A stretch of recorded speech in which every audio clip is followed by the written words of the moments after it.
Hello, Michelle. Hello. How are you? I'm fantastic. How are you today? I'm good. Thank you for asking, Michelle.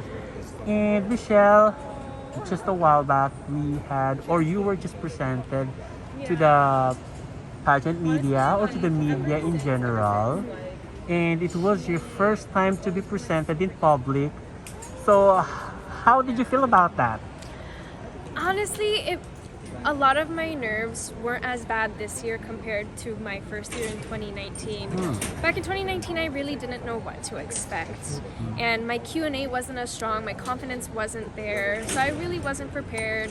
But this year, I felt like my passerella was so much better, new and improved, and I was really waiting for someone to ask me a question, but wala pa this year. Like, I've really spent so much, like all of 2020 and 2021, really preparing for this pageant. And I know my confidence is back, and I'm gonna show you the real Michelle this year on Coronation Night. Yes, so prior to the presentation a while back to the event, what were your expectations?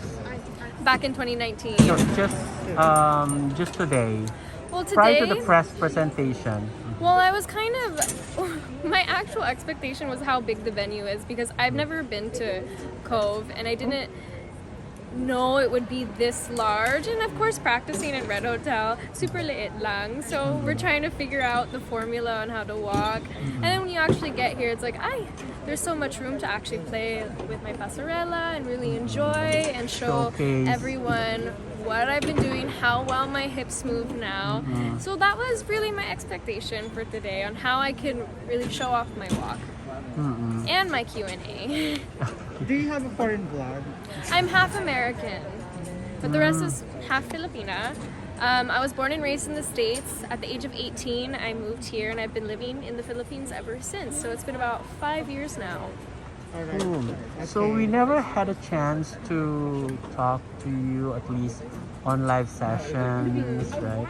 So we never had a chance as well to ask you about your advocacy a while back. So can you tell us more about your advocacy? Maybe this is the time for you as soon as we upload this. Okay. So my main advocacy is mental health and violence against women. But back in 2019, I didn't speak up about violence against women because I was really kind of still recovering from the situation that I had been in prior. So when I was 18, I was sexually assaulted by a group of random men as I was walking down the street, and it really traumatized me. It ruined my mental health, the way I perceived my body, and I felt really uncomfortable and ashamed speaking out about it. And the more I got to talk to women as I grew older, it happens to so many of us. And looking at statistics, 1 in 3 women globally, that's about 736 million women that have experienced sexual assault from a partner or non-partner. And I felt like me as a survivor, being able to speak up and hopefully inspire other women to fight for their right, to call out these predators and really empower each other on making this crisis come to an end, hopefully, and really educating the youth on like how to say no, consent, and knowing boundaries. And I'm hoping with Miss World Philippines, I'm able to use this platform and utilize it to spread the word and raise awareness. Okay. So we all know that I guess you're aware about the Binibining Pilipinas. So did you watch? Unfortunately, I've seen snippets like Q&A. Of course, some certain questions are trending, but I haven't been able to watch the full performance and really critique everything. We've been so busy with events kasi, and I've been trying to sleep and really prepare mentally for my own pageant.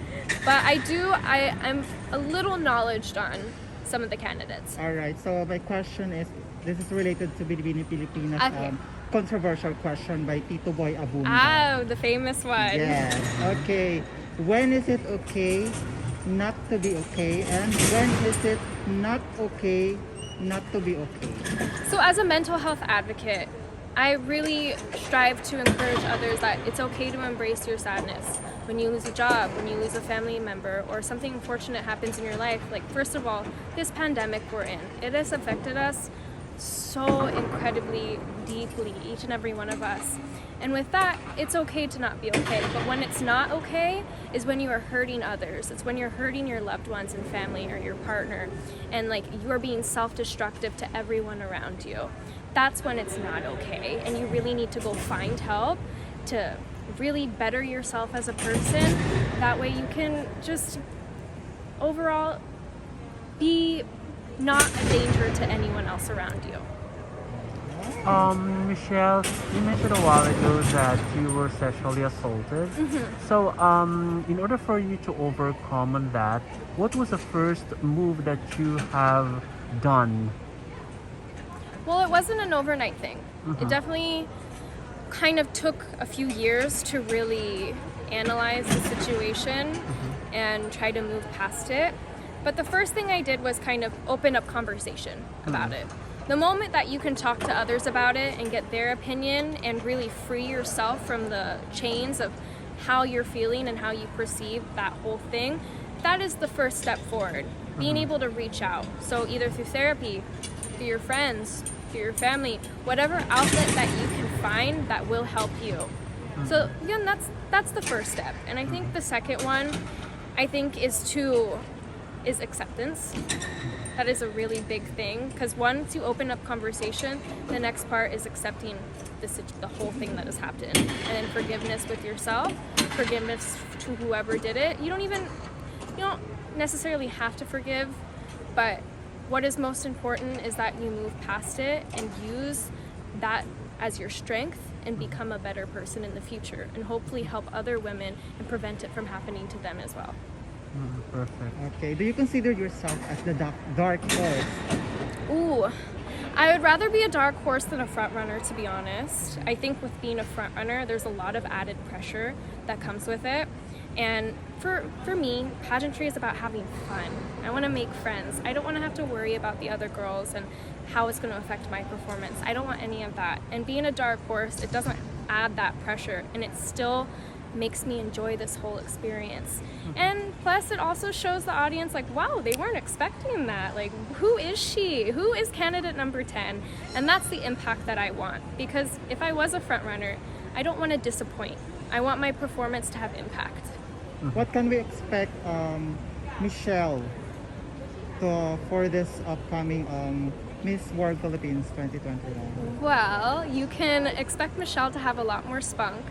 And I've worked so much on my Q&A, and I have a really great team backing me up this year. I'm so excited for my coronation night dress and my gala night and my Nat Cos. Everything has come together. I've really spent so much time preparing every little detail, and I'm so excited to show you all everything that I have up my sleeve. But of course, some of it has to be a secret.